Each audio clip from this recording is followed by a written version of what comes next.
And welcome to another edition of the Lowcountry Sports Report. And as always, Justin, what's going on, man? We have reached the light at the end of the tunnel. We've got a little bit of a breather here before summer sports really get cranking up, and I've been enjoying a little bit of downtime. A little less stress in your life, I'm guessing. Just a touch. Absolutely. So now today we're going to do a nice little recap show for you guys, and we're going to go through all the sports, and we'll start off with baseball. You know, we've had some great baseball action in this county. Teams such as Beaufort, May River, Hilton Head High School really did well this season. Yeah, we had a couple of region champions. Beaufort High winning the region, May River, Hilton Head Prep, all with region titles, and then Hilton Head High, kind of the surprise in the postseason, making the deep run in the playoffs all the way to the lower state final. So that was nice to see. Obviously we know we've got a lot of baseball talent in this area, especially in that age range. Looking back to that Dixie Boys World Series championship team a couple of years ago. All those guys are spread out at the high schools across the county now, so lots of talent throughout the county, and it was a fun season. In addition to baseball, another sport that did very well, obviously, has been softball. You know, a lot of great softball teams out here. You have teams like Thomas Hayward and May River, and just overall, how did you think they all did this year? Yeah, I mean, we obviously had several teams that had a lot of success. You mentioned Thomas Hayward, very strong in the Skeezer ranks. May River with another solid season. They've got some excellent players there. Beaufort High had a couple of all-state players as well. Some of the teams are very young. Beaufort Academy in their first season, so they took their lumps a little bit. John Paul II is also a young program. Bluffton was extremely young. I'm not sure if they had any seniors. They may have had one, but had a lot of middle school players, filling in, playing on the varsity team. So, a lot of youth, and that's exciting because that means the future is bright here in Beaufort County for softball. But the present was pretty bright too, especially over at Battery Creek High School. Yeah, man, they put on an amazing season. We talk about it every episode, but Carr intentionally front-logged that front half of the schedule, making them play very difficult teams. And ever since then, I mean, they were pretty much in mid-season form near the beginning of the season, and it just continued, and they were unbelievable. Yeah, just an incredible team, kind of a once-in-a-generation kind of team as far as having 4 or 5, college players on your roster who are all seniors. That's pretty remarkable, especially for a 3A school like Battery Creek. But it was a lot of fun to watch, and it was a lot of fun to, just follow that team and get to know them a little bit. Carr actually has agreed to be on the show with us. So, we talk about him enough. So we're like, you know what, you guys are going to want to talk to him, or listen to him talk rather. So we're going to go to some highlights of their state championship victory. And when we come back, Carr will be joining us.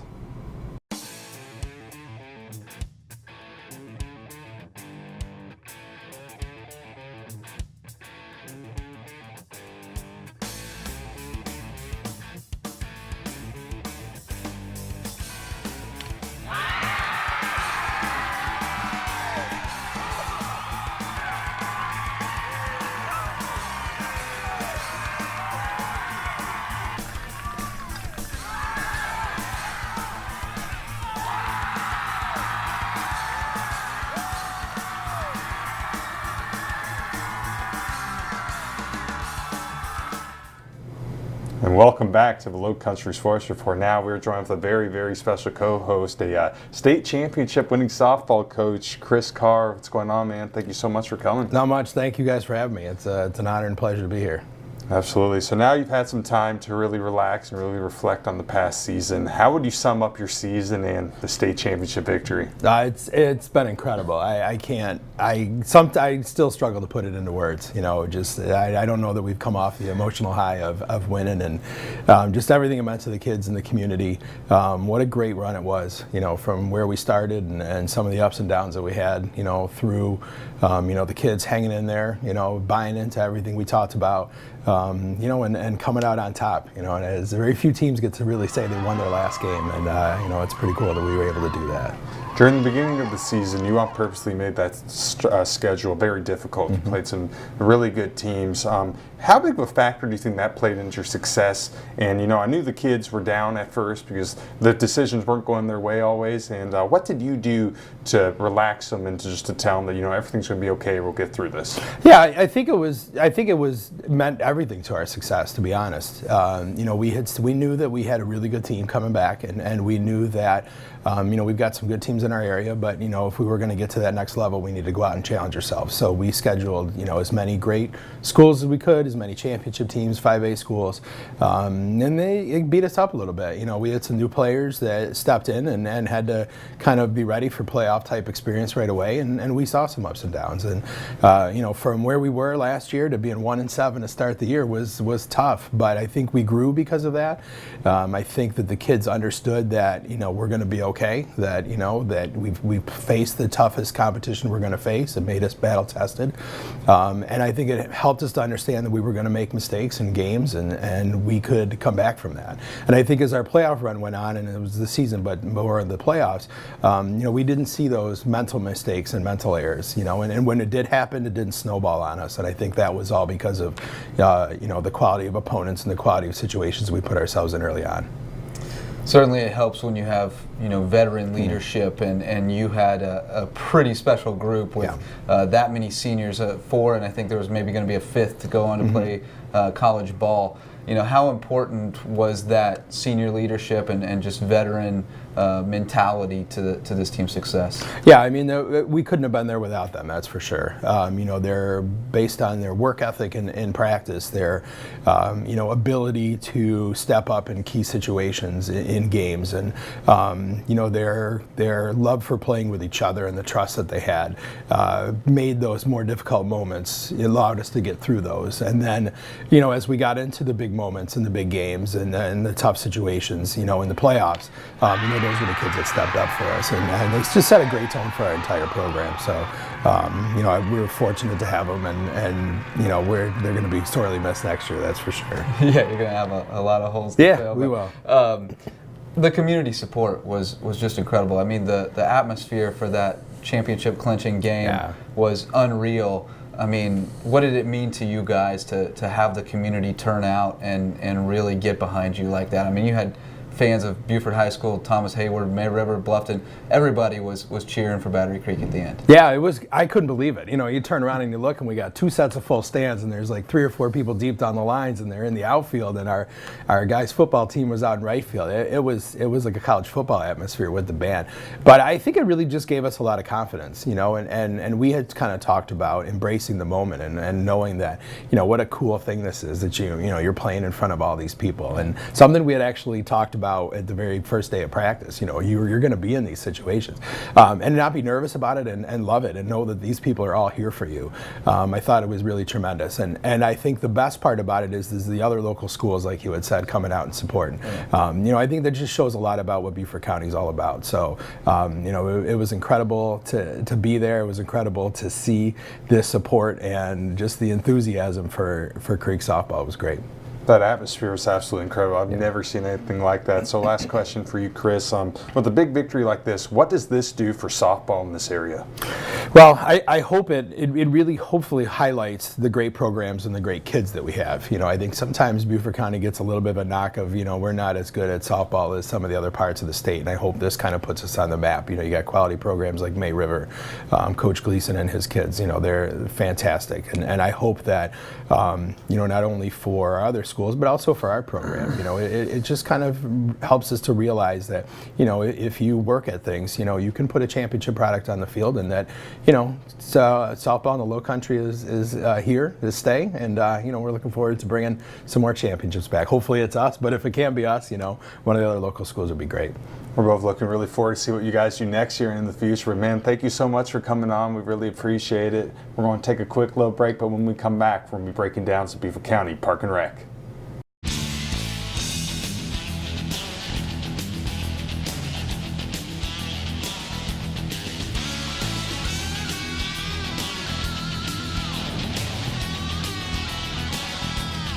Series. There's a smash to right field. That ball is way back. Gone. Nico Lang So Beaufort County, home run, shot over the right field. And welcome back to the Lowcountry Sports Report. Now, I'm joined by Harry Perry, who's the athletic manager for Beaufort County. Harry, what's going on, man? Nothing, man. Just excited to be here, talk about our athletics. Absolutely. You know, usually we have Matt Watts on, but it's kind of nice to have someone new on. So now let's start off with a recap of the spring sports. You know, baseball and softball for the youth is finishing. How did that all go down? Baseball and softball went really good. It's run through BYS in Bluffton, and in Beaufort they kind of run their own. Big turnout this year. It's continuing to grow sports. Grow with the public as it comes. The other one is soccer has expanded tremendously in Bluffton. We've gone up about 200 participants from last year, so about 860 participants in soccer this year. Flag football is also wrapping up, along with lacrosse. We had a good turnout, more turnout this year, so we're trying to grow that sport here, and we'll see that to come with some summer camps that we got going. Now, going forward, do you have some registration dates we should be aware of? Yeah, for fall, coming up in the fall, starting June 1st, we'll have registration for all of our youth sports. We have baseball over in Beaufort. We got flag football and tackle football at both Beaufort and Bluffton. We have soccer once again, and cheerleading. So those are all big ones coming up for. So registration starts June 1st and ends the third Friday in August. So I was over at your facility a couple days ago, and one thing I noticed is that you were doing evaluations for basketball. Can you go over these evaluations and what do they do? Yeah, so for each sport we have evaluations for our new participants or kids that are coming up into the 7 and 8 year old or older divisions. This is to make sure that we balance the teams equally and that one team is not lopsided, and because it will kind of deter the kids if one team is very good and the other teams are bad. This is accompanied with a draft to balance the talent so that the kids play equally. So it really creates for good competition and boosts the morale of the children too. So do the coaches do like a little like fantasy draft sort of thing? They get like a rank and they get a pick? Yeah, we actually get ping pong balls out. We draw numbers. It's a good time. It's a full day event. And with some of the bigger programs, it takes quite a bit of time, but it's fun. And like I said, we divide up equally, so they can't like draft one kid and trade, and we even allow trades too. So yeah, it's a good time. Is there like a trade deadline in there too? No, by the end of the draft, but it's a good time, man. That's funny. So when you do stuff like this, does this get received by the public well? Is the public happy that you're making an effort to even out the teams and make it really competitive? Absolutely. I mean, the big thing is for the enjoyment of the children. It's not about the wins or losses, and it's about making sure that we provide a good service for our public. For a lot of these kids, being involved in youth activities builds not only physical attributes and health, but it also is really good for their cognitive and getting some really good social skills. So trying not to deter kids that maybe aren't as athletic and mixing them in with kids that are, and winning and losing kind of is leveled out because we balance the teams, and it just creates for a good atmosphere, and the parents really enjoy it if done correctly. Seems like a really fun time, but now your summer camps, it's also another fun time, and here you have all the brochures laid out in front of you. Why don't you tell us about the different summer camps that people have to offer? One of the big ones that I touched on earlier is the Scoops Lacrosse Summer Program. That's from June 17th to the 21st. It's a half-day camp. It's only from 9 to 12. But it's from ages 4 to 10. The big reason that this is exciting is because we're trying to grow lacrosse here. It's only a growing sport. We only had about 47 participants this past spring season, but things like this, especially with good coaches like Dustin White and all of that, will really help expand the sport and give us a new avenue to go down. We also have 2 different soccer camps coming up this year. We have the Tormenta Football Club Academy. They're a really good one. That's going to be from July 15th through the 19th, and it's from ages 4 to 12. So once again, getting the kids involved very early on. Accompanied with that, we have the Challenger Sports Camps. They will be both held in Beaufort and in Bluffton. They're from ages 6 to 16. They're full-day camps and half-day camps. They're a really good academy. They've been around for a really long time, so they're really good for kids to get involved in and learn some stuff, and even just get the kids out to do something during the summer, during the day. And lastly, we got golf, youth golf camps. That's from ages 6 to 14. Golf is huge around here, like a lot of us know. Yeah, so huge. And it's fairly reasonable. It's only $80 for 3 days. It's not bad at all. So, and like I said, they're starting the kids young, and they have some really good professionals out there teaching them. These camps single-handedly make the high school play better. You know, you have kids before they get into high school do these camps and get better at their skills, and by the time they get to high school, they're pretty good athletes. Now, very briefly, we have some big tournaments coming up, Dixie softball tournaments in July. Do you want to just briefly touch upon them? Yeah, huge tournaments. There are 2 back-to-back weeks. We have the Ozone Tournament, which is the first one starting July 12th, and that goes all the way to the 17th. And then immediately following that, we have the Dixie Junior Boys State Tournament. That's from the 19th to the 24th. So it's going to be a really fun week that week. So even if you're just a fan of baseball, it's a good time to come down and check it out. We got concession stands and a whole bunch of different stuff going on, announcing. So it'll be a good time. Yeah, it'll be a wonderful time. It always is. And that's something that Harry and I, or Matt and I, will be talking to you guys more about in the future to keep you updated and everything. But Harry, thanks so much. It's going to conclude us. We're going to take a quick little break, but when we come back, we're going to be joined with Mitch Meagle, and we're going to be doing some Sand Shark Bites.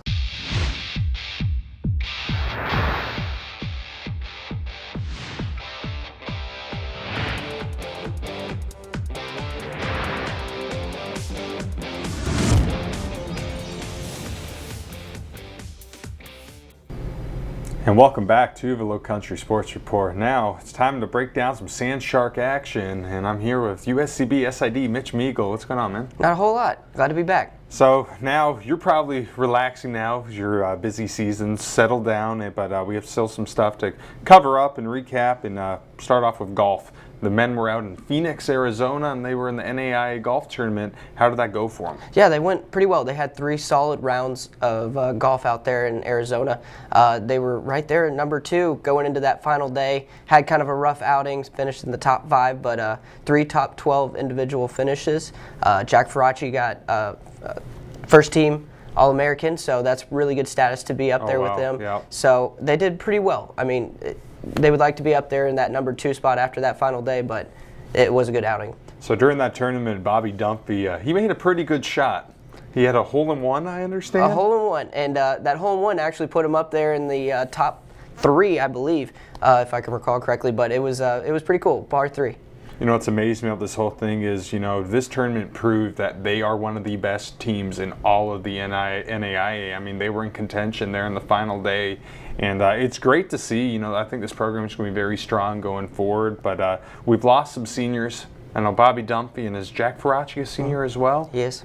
So, I mean, that's going to be tough, but we have some guys on the team still, guys like Jacob Thomas, Mark Sweeney. What do those guys bring, and do you think they're going to let the team be successful going forward? I mean, getting this experience at the NAIA Championship is kind of 1 to none. I mean, the fact that they've been there, done that, and they've been right there tasting what it could be an NAIA Championship in years to come, I think that just brings the experience. Being that young, like a Jacob Thomas being a freshman, and that's 3 more years of them.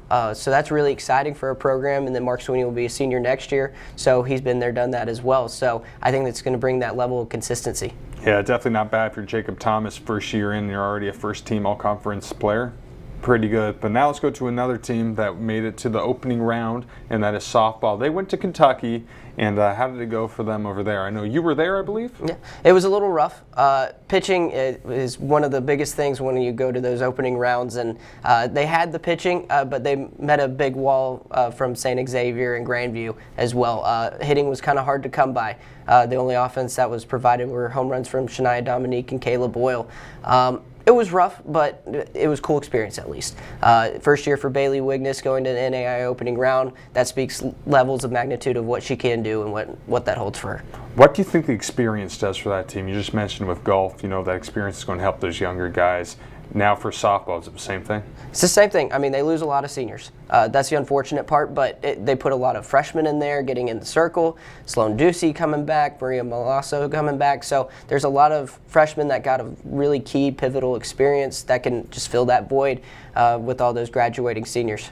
I really think one of the biggest takeaways for me about the whole thing is how good Bailey Wiggness was and how big of an impact she made go right away. The team took her in with open arms. They all got along with each other, and that doesn't always happen. There's sometimes you get a new coach and it just doesn't go well. It went well, and I think this team is going to be absolutely dominating, for years to come. And I mean, what do you think of some of the younger players, like you mentioned, a girl like Sloan Ducey? I mean, having someone like that who, as a freshman, is already blown up, just what do you think it means to know that, she's just going to get better and better and better, and you have maybe a primary piece right there? I think that's a good tool for Bailey. Being a young coach as well, kind of knowing she has those pieces, and that's just, there's only one way but up. Mm-hmm. So I think those freshmen that we were mentioning and talking about, that's just a building block that's going to key to success for her and going on in the future. Now, lastly, let's just finish up on talking about your golf tournament you did, the USCB, the fundraiser golf tournament. It was your first one. How was it? It was great. We had a big turnout. It was awesome. We had, I want to say, around 20 teams. So it was nice to see all the DPS come out. We saw a lot of good donors come out. It was a lot of fun. We were out there taking pictures and chatting it up with all these donors. So it was a lot of fun. It was a beautiful day over at Wexford, beautiful course, and it was just a great turnout. So to my understanding, you had a tie for first place, and the winners were some people that I know, actually some DPS guys: Sergeant Bruce Oliver, Corporal Rogers, Officer Hogum, and my good buddy Colby Wagner. They all came in first place. But Mitch, thank you so much for coming on as usual, and we'll probably be with you closer to the start of the spring now to recap some sports. But that's going to do it for Sand Shark Bites. We're going to take a little break, but when we come back, JJ and I'll be breaking down some more local sports.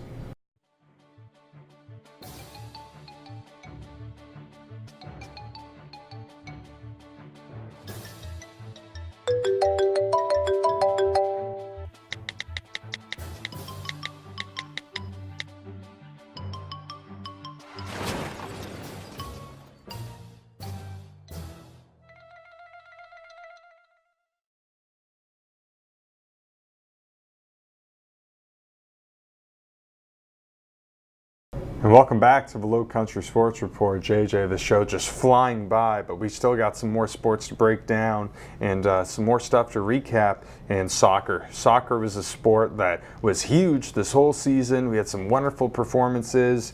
And let's get right into the girls. You know, you have a team like Hilton Head High School, who is amazing, Bluffton High School. Just what did you make of their performances this season? Yeah, I mean, lots and lots of soccer talent in the area. Obviously, it's a talent-rich area for soccer. We've got a lot of great club programs developing talent, so that helps a lot. Hilton Head High, you know, had a great dominant run, but Bluffton able to knock them off and take the region title this year. Holy Trinity winning a state championship, a school that, you know, a lot of people even in Beaufort County have maybe not heard of, a small school that's just getting started with athletics, but they have some strong programs, especially on the girls' side, and the soccer team state champs. So Hilton Head Prep had a great run, made it to the championship game as well. Lots of great girls' soccer played this year. May River also with a great run in the playoffs. So exciting to watch those girls' teams making hay. And on the boys' side, of course, we loved following May River High School. We talk about how much we love covering Battery Creek softball. May River boys soccer was the same kind of deal, where you've just got a collection of talent that you just don't have in one place very often in high school sports. That lower state championship game was probably one of the craziest things I have seen in my entire life. You know, they're down by a goal with 2 minutes left in the game, and they managed to score 2 goals in those 2 minutes left to win the thing. Like, that was just unbelievable. Hats off to Michel Garson and his boys, because, you know, they wanted it all season and they went out and got it. But besides May River, I mean, you've also on the guys some of the Skeeza schools. You know, Hilton Head Christian Academy, Beaufort Academy. They were back in it. Didn't go their way at the state final, but great seasons as always from. Yeah, it's crazy to think that you could have a disappointing season that ends with the state runner-up finish, but I think that's kind of the way that it felt at Hilton Head Christian and Beaufort Academy. They both went into the season fully expecting and determined to win state championships, and they came up just short. But as you mentioned, a great season for them, and again, just tons of soccer talent here in the Lowcountry. Staying back, we mentioned May River a couple seconds ago, so let's stay back there, track and field. They were another team that was really successful. Them and Beaufort both won state titles in track. Yeah, and Beaufort's another one of those teams, like those two soccer teams we mentioned, that went in thinking state championship or bust, and they did it. They repeated as 4A champs. May River, I don't think anybody really saw that coming, No. the 3A state championship, but you know, it was just a compact leaderboard as far as the team standings, and they were able to grind out, you know, extra points here and there with their finishes and pull it off. So great for them, and they beat the soccer boys by just a couple hours actually to be the first state champions in program history. And you know, I think we also would have to mention when we talk about track, Hilton Head High's boys, Sam Gilman, oh, what a beast. An outstanding talent. He's going to the Air Force Academy, going to run for them, and you know, go to a service academy. So great for him, and an awesome kid. I mean, if you've ever talked to him, he's just fantastic, and expect great things from him in the future. Now, shifting sports a little bit, tennis we also had some excitement in tennis. Yeah, I mean, just like golf, tennis is always going to be a great sport here in Beaufort County. Beaufort High's boys with a great run this year, going deep into the playoffs. BA boys won the state championship. Granted, Schizo 1A, not the strongest division, but they've got a lot of great players over there, and they're a tiny school, and they're able to go up against schools their size and take them down. So it's a state championship nonetheless. And then Hilton Head Prep, that's another team that runner-up finish. A little bit of a disappointment for them. They definitely thought they would be state champs this year, but a great season for them nonetheless. Now lastly, it's time to finish on golf. We always do it, so we're going to do it again. We had some good golf in this action. We've had a couple state championship winners. Yeah, a couple on Hilton Head, of course. Hilton Head Prep, led by your boy, Yeah. JT Herman winning the state championship. Hilton Head High School, a surprise state champ, but got it done on the home course. And Derek Bunce winning the individual medalist honors there. And again, BA boys golf winning the Schizo 1A title. So great year for golf, and nothing new though. We've got a lot of golf talent coming out of this area. Bryson Nimmer. Nimmer watch back at us. Yeah, Bryson Nimmer, first Clemson All-American since 2009. He's making his pro debut this weekend at the McKenzie Tour event up in Victoria. And, we're going to have a lot of pro golfers to watch this summer. We got Nimmer, we got Will Miles from Hilton Head also playing some McKenzie Tour. And then, of course, Mark Anderson, who's in the top 5 on the Web.com Tour money list right now and looking to get back on the PGA Tour next year. Yeah, so that's definitely going to be something that we're going to keep you guys updated on all season long. But guys, thank you so much for watching today. JJ, thank you for being on. We'll be back again. You've been watching Lowcountry Sports Report.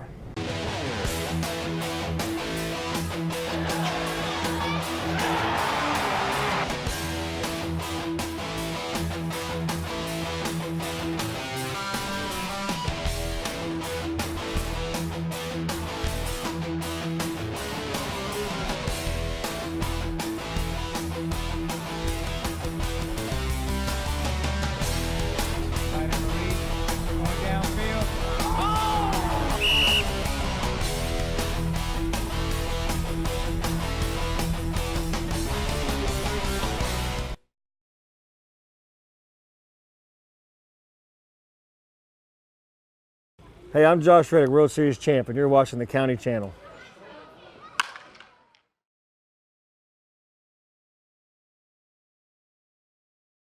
The County Channel is also available on video on demand. Go to BeaufortCountySC.gov, scroll down to Public Meetings, click Watch Now, and then click the Video on Demand button and select your program from the list. Call the meeting to order. If you'd like a DVD of this program, click on the link on the right and fill out the order form. And thank you for watching the County Channel. This is the salt marsh, one of the most beautiful and productive habitats on Earth. It's home to an incredible diversity of marine invertebrates, fish, and even reptile species like this diamondback terrapin. Many of the animals that live here grow up in the Spartina nursery before they move into the rivers, sounds, and open ocean. Join us for Coastal Kingdom, a field trip through the Lowcountry and a chance to meet some of the animals that live here.